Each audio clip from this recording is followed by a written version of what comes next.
नागरा fort 2018 में ASI के कुछ वर्कर्स को एक ऐसी ब्लॉक मैसेज मिला कि लोकल के अकॉर्डिंग उसके बाद कुछ एरियाज परमानेंटली सील कर दिए गए। लेकिन इंटरनेट पे एक और चीज फेमस है। अगर रात को फोर्ट के बैक साइड जंगल रोड के पास खड़े हो जाओ तो कभी कभी नीचे से कुछ आवाज आती है। ये आवाज नॉर्मल नहीं होती है, कोई जैसे ऐसी आवाजें होती हैं जैसे कोई पत्थर पे मेटल शीट घिस रहा हो। और सबसे अजीब बात यह है कि आवाज हमेशा 3 बार सुनाई देती है एंड उसके बाद कंप्लीटली साइलेंस। आखिर क्या है नागरा फोर्ट में, ये हम जानेंगे आज की स्टोरी में। ये स्टोरी जयपुर के 4 लड़कों के साथ स्टार्ट होती है। पहले का नाम है कबीर, दूसरे का नाम राघव, तीसरे का नाम फैज और चौथे का नाम दीप। ये लोग पैरानॉर्मल कंटेंट टाइप बनाते थे, जैसे कि टिपिकली फेक प्रैंक वाले, लेकिन रियल एक्सप्लोरेशन टाइप भी थे। काफी रियल एक्सप्लोर किया करते थे, ऐसी जगहों पे जाया करते थे जहाँ लोगों को जाना मना था। तो इनको काफी मजा आया करता था, इनका काम भी यही था। एक दिन इनके पास एक एनोनिमस मेल आता है जिसमें लिखा हुआ था कि if you want to have a real footage go below Niagara. Mail में सिर्फ एक ब्लरी सी इमेज थी, कुछ भी क्लियर नहीं था। एक ऐसी इमेज थी जैसे कोई एकदम स्टोन वॉल, एकदम पत्थर की दीवार हो। उस पर व्हाइट पेन से लिखा था कि do not answer if you here your name. बस इतना ही, कोई सेंडर का नाम नहीं, कुछ एक्स्ट्रा इन्फॉर्मेशन नहीं। जितना मैंने बताया केवल उतना ही था। और ये किसने भेजी कुछ भी क्लियर नहीं था। इनिशियली इन सबने इग्नोर मारा, उन्होंने कहा ऐसे आ गया होगा, मेल किसने भी कर दिया होगा।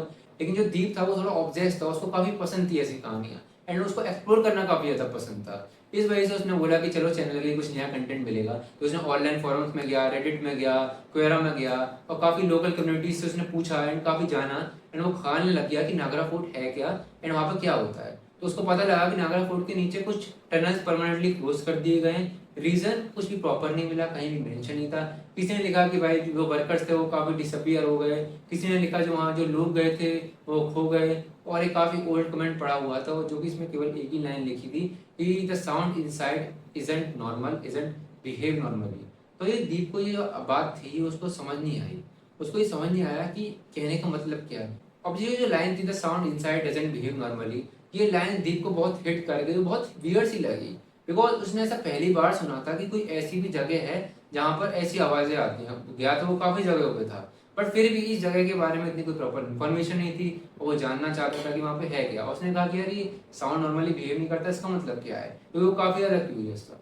फिर भी अक्टूबर की एक नाइट पे वो चारों फोर्ट के बैक साइड जो एरिया था उसमें पहुंच गए अपना कंटेंट शूट करने के लिए। एंड रात के 9:15 PM हो रखे थे, इतना ज्यादा रात का समय नहीं था। ऊपर फोर्ट में लाइट्स ऑलमोस्ट बंद थी, बहुत पूरी लाइट बंद थी, कंप्लीट डार्कनेस हो गई थी। एंड नीचे जो था वो जयपुर सिटी चमक रही थी, लेकिन जंगल साइड पूरा घना अंधेरा था। हवा में एक अजीब सी स्मेल थी। फैज ने मजाक में बोला कि भाई हमने तो मिल ही गया है, बढ़िया यार, वीडियो के लिए कुछ तो मिला। लेकिन वहाँ का जो गार्ड था उसका बिहेवियर काफी स्ट्रेंज था। वो लगातार उन्हें देखा जा रहा था। वो एक ओल्ड सिक्योरिटी गार्ड था, उनकी एज काफी ज्यादा थी। वो गेट के पास उनको मिले एंड उन्होंने डायरेक्टली इनसे पूछा कि भाई नीचे जा रहे हो क्या, क्यों जा रहे हो। दीप ने इंस्टेंटली झूठ बोला कि नहीं नहीं, हम नीचे नहीं जा रहे, हम तो बस थोड़ा बहुत एक्सप्लोर करने आए थे एंड हमारा ये कंटेंट है, वही जाते हैं। गार्ड कुछ सेकंड तक उनको देखते ही रहा। उसका फेस काफी सीरियस था, जैसे उसको पता हो एग्जैक्टली कि वो लोग आगे क्या करने वाले हैं। वो उनसे फिर बोला कि देखो, अगर कोई आवाज आए तो पीछे मत देखो, बिल्कुल मत देखना। और बिना कुछ और कहे वहां से वो चला गया। अब ऑब्वियसली क्यूरियोसिटी और बढ़ गई, उनको और जाना था कि यार ये क्या गार्ड ने बोला, पीछे क्यों नहीं देखना। अब दीप जो था वो काफी क्यूरियस था एंड उसको जानना था कि उन्होंने ऐसा क्यों बोला। एंड बाकी के जो टीममेट्स थे वो और ज्यादा क्यूरियस हो गए, उनको लगा कि और अच्छा कंटेंट मिलेगा। लेकिन उनको पता नहीं था आगे उनके साथ क्या होने वाला है। उन्होंने टनल की एंट्रेंस पर एक्जैक्टली वही मिला जो इमेज में था। यानी जब वो टनल की एंट्रेंस पे गए जो इमेज थी उनको वही दिखाई थी एकदम, जो उनको इमेज में सेंड हुई थी। जो दीवार जो थी आधी टूटी सी हुई थी और काफी जो गेट था काफी रस्टी था, काफी बस इतना सही नहीं था। और अंदर जो था बिल्कुल घना अंधेरा था और टॉर्च की लाइट भी एब्जॉर्ब हो रही थी, एकदम ऐसा लग रहा था। ठीक है। और बाहर का टेम्परेचर था काफी ज्यादा गर्मी था क्योंकि जयपुर में थे वो लोग, बट अंदर का जो टेम्परेचर था वो काफी ज्यादा चिल था। राइट, काफी ज्यादा ठंडा था, जैसे किसी ने फ्रीजर खोल दिया। तो ये बात काफी वियर्ड लगी। एंड टनल की बात करें वो काफी नैरो थी, वॉल्स काफी अनइवन थी और कहीं कहीं कुछ खरीदने के निशान थे। और फिर उन्होंने नोटिस किया कि अंदर जो उनकी इको की आवाज है जैसे कि नॉर्मली टनल्स में आती है, जब आप कुछ बोलते हैं तो वापस से आपको साउंड बैक सुनाई देती है, पर वहां पे बिल्कुल नहीं आ रही थी। कबीर जो है, कबीर ने क्लैप किया, ताली बजाई, बट बिल्कुल ही आवाज नहीं आई क्योंकि नॉर्मली टनल में आवाज जो बाउंस करती है वहां बिल्कुल ही भी आवाज नहीं आ रही थी, जैसे साउंड ही एब्जॉर्ब कर जा रहा हो। पहले थोड़ा हिचकिचा के हंसा, वो बोला कि भाई जगह थोड़ी सही सी नहीं लग रही। दीप जो था वो कैमरा लेके आगे बढ़ने लग गया और करीब करीब 15 मिनट का समय हुआ होगा। जो टनल जो थी वो दो हिस्सों में बढ़ गई। एक जो रास्ता था वो नीचे की ओर जाता था, एक जो रास्ता था वो सीधे सीधे जाता था। और वॉल्स पे अगर हम दीवारों पे बात करें तो कुछ अजीब से निशान थे। और बिल्कुल मैं आपको बता दूं कि इंसानों के नेल्स के निशान नहीं थे। ऐसा लग रहा था कि मतलब किसी ह्यूमंस ने नहीं करी है। काफी अजीब टाइप के निशान थे। राघव ने फ्लैश लाइट वॉल पे मारी और वो सडनली फ्रीज हो गया। एंड वो जम क्यों गया? क्योंकि वॉल्स पे कुछ हल्की सी चौक में लिखा हुआ था कि don't let them count you, उनको तुम गिनने मत देना। और पूरा साइलेंस हो गया कि पूरे टनल में केवल उनकी ब्रीथिंग सुनाई दे रही थी। आप जरा सोच के देखिए कि आप एक ऐसी टनल में जाते हैं जहाँ पे आपको अपनी सांसों की ही आवाज आ रही है। जरा आप सोच के देखिए वो टनल कितनी गहरी, कितनी शांत होगी। तो होता क्या है, तभी पीछे से आवाज आती है दीप, बहुत हल्की सी, ऐसा लग रहा हो किसी ने विस्पर करा हो। तीनों इंस्टेंटली पीछे मुड़ के देखते हैं दीप की तरफ, तो दीप बोलता है कि भाई मैंने नहीं बोला। और फिर दोबारा आवाज आती है एंड इस बार थोड़ा क्लियर आवाज आती है कि राघव। टनल के बिल्कुल एंड से आवाज आ रही होती है। एंड फैज ने थोड़ा बहुत ज्यादा थोड़ा पैनिक सा हो गया एंड उसने बोला कि भाई अंदर कोई और भी है क्या? क्योंकि लेकिन इशू ये नहीं था कि आवाज आ रही थी, इशू ये था कि आवाज एक्जैक्टली उनके जैसे आ रही थी, जैसे उनकी कोई वॉइस मिमिक कर रहा हो। एंड ये काफी डरावनी बात थी। आप सोचिए आपकी जैसी आवाज आ रही है सेम टू सेम पीछे से, और बल्कि आपके अलावा कोई वहां पर है नहीं। कभी ने भाई जल्दी में बोला कि भाई हम यहाँ से बाहर चलते हैं, यहाँ बिल्कुल भी सेफ नहीं है, यहाँ बिल्कुल भी सही नहीं लग रहा। जैसे ही वो मुड़ने लगे उन्हें कुछ पैरों की चलने की आवाज सुनाई देने लगी। काफी धीरे थी, नंगे पैरों की आवाज थी, जैसे कोई चीजें चप्पल ना पहन रखी हो, लेकिन ऐसी आवाज थी जैसे कोई गीले पैरों से चल रहा हो। लेकिन अजीब बात ये थी, जो हमारी टनल थी वो बिल्कुल पूरी ड्राई थी, पूरी सूखी हुई टनल थी, वहां बिल्कुल भी पानी नहीं था। फिर भी ऐसी आवाज आ रही थी कि कोई गीले पैरों से एकदम चल रहा हो। तो दीप ने फ्लैश लाइट पीछे मारी और कुछ नहीं, उसको कुछ नहीं दिखा। नॉर्मली बिल्कुल डार्कनेस थी टनल में, लेकिन डार्कनेस में एक सेकंड के लिए लगा जैसे कोई वॉल के साथ चिपक के खड़ा हो, जैसे कोई दीवार के साथ चिपक के खड़ा हो। बहुत पतला एंड बहुत लंबा सा फिगर। एंड ये ह्यूमंस के लिए पॉसिबल नहीं है ऑब्वियसली, क्योंकि हमारा जो बॉडी का स्ट्रक्चर है वो काफ़ी अलग था। लेकिन जो दीप ने देखा था वो काफ़ी अलग स्ट्रक्चर था, एकदम से लंबा जो था और बहुत पतला था, बहुत अजीब लग रहा था। और फिर फ्लैश लाइट उसकी फ्लिकर होने लग गई, कभी चलती कभी बंद, कभी चलती कभी बंद। एकदम से डार्कनेस हो जाती, कभी लाइट आ जाती। लेकिन एकदम से जब डार्कनेस हुई तो थोड़ी देर के लिए सब कुछ शांत हो गया। और जब लाइट वापस आई तो वॉल पे, दीवार पे एक्स्ट्रा शेडो थी। वहां 4 लोग नहीं खड़े थे, वहां 5 लोग खड़े थे। इस पॉइंट पे पैनिक स्टार्ट हो गया, सब भागने लगे। सबको लगा कि भाई यहाँ पक्का कुछ गलत है, अब ये जो चीज है ये नॉर्मली नहीं हो रही। एंड कंटेंट भाई भाड़ में आ गया, पहले हमें अपनी जान बचाने यही बहुत है। टनल सडनली पहले से लंबा लगने लग गया, टर्न्स बढ़ गए, जितने भी रास्ते थे वो और बढ़ गए। रास्ते सेम नहीं लग रहे थे, और सबसे हॉरिफाइंग पार्ट ये था कि उन्हें अपनी ही आवाज डिफरेंट डायरेक्शन से सुनाई दे रही थी, अलग अलग जगह से सुनाई दे रही थी कि इधर आ, फैज रुक, कभी मेरी मदद कर, मदद कर, मदद कर। वो काफी लोग कंफ्यूज हो गए थे। लेकिन सबसे बड़ी बात ये थी कि कोई विजिबल ही नहीं था, बोल कौन रहा है, क्या हो रहा है, बिल्कुल विजिबल नहीं था।